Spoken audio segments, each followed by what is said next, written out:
¿Cuál fue el efecto neto de esa ley 600? Esa ley 600 establecía un proceso para que nosotros tuviéramos, como dijimos anteriormente, un gobierno bajo una constitución. Ahora, fíjense lo que hablamos de las disposiciones de esa ley. Vamos aquí. La ley Jones se divide entonces en dos grupos de disposiciones, en documentos aparte. En lugar de los dos grupos de disposiciones estar en una sola ley, ahora está en dos grupos aparte. El primer grupo, ¿se acuerdan? Para establecer la relación del territorio con los Estados Unidos. ¿Qué pasó con ese grupo de disposiciones en el caso de Puerto Rico? Se convirtió en la Ley de Relaciones Federales de Puerto Rico. ¿Qué pasó con el grupo para establecer la organización del gobierno del territorio? En el caso de Puerto Rico, otra vez, se convirtió en la Constitución del Estado Libre Asociado de Puerto Rico. Fíjense bien, las disposiciones de la Ley de Relaciones Federales están con nosotros desde el 1917. Así que, ¿qué tenemos entonces? Ese efecto neto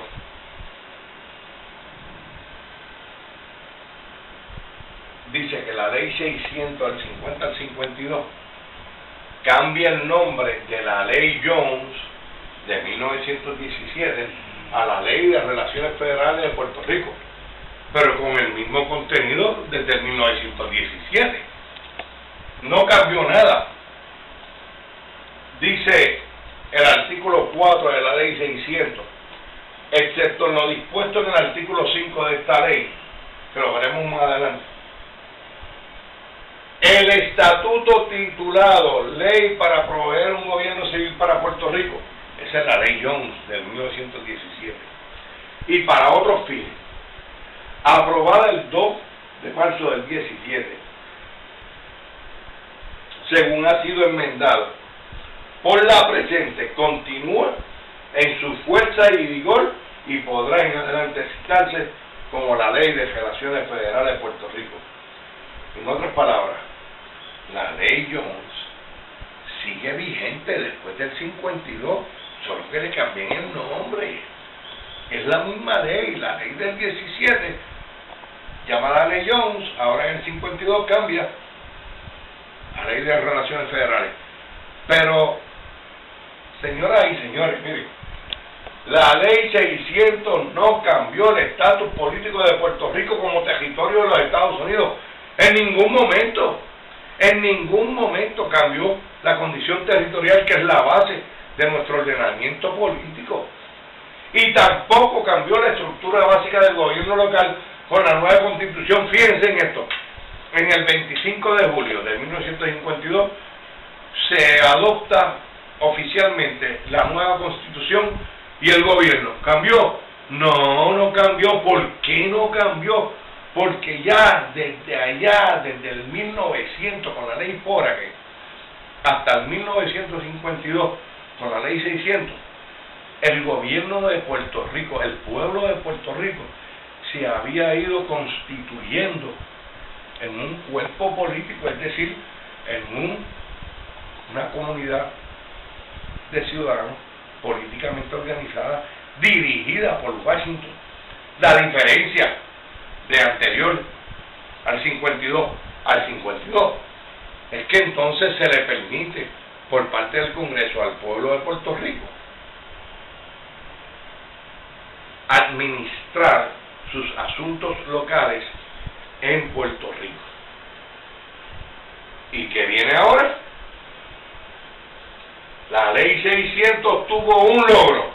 Oigan bien lo que les voy a decir, porque esto es interesante. El gobierno de los Estados Unidos se despojó de la responsabilidad de estar supervisando al gobierno local. Se quitó eso de encima. Eso de estar administrando y supervisando al gobierno de Puerto Rico desde Washington se lo quitó de encima. delegó en la nueva Constitución la responsabilidad de atender los asuntos locales a través del gobierno local. Se quitaron ese trabajo de encima. Entendieron a lo largo de los años que el gobierno de Puerto Rico era capaz de administrar sus asuntos locales y le fueron soltando y soltando y soltando hasta que en 1947 le soltaron elegirle al gobernador. Ya el gobernador no sería nombrado por el presidente, sino que el mismo pueblo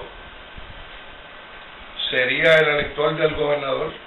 Le habían soltado casi toda la administración local, así que era cuestión de plasmarlo en una constitución. Así que la constitución local, creada en el carácter de un convenio,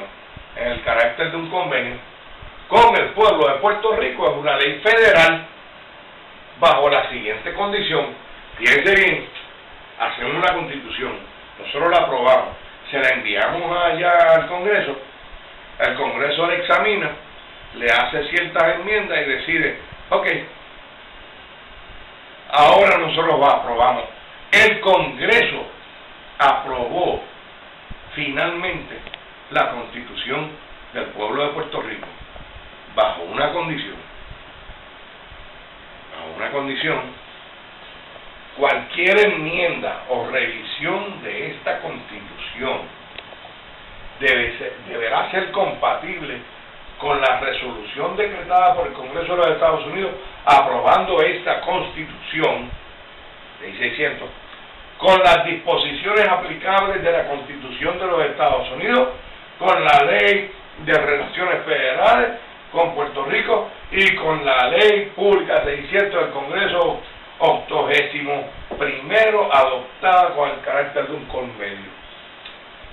Perdón, en otras palabras, yo te permito con mucho gusto,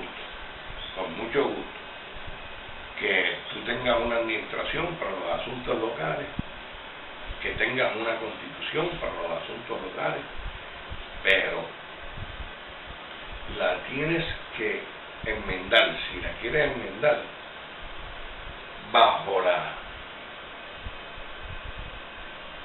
soberanía, bajo el área constitucional de los Estados Unidos.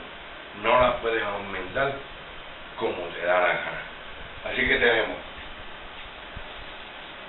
Entonces, si el estatus político de Puerto Rico es la condición territorial, ¿qué rayos es el Estado Libre Asociado? Para contestar esta pregunta, solo tenemos que ir a su origen. Vamos a ver este tema en un próximo video.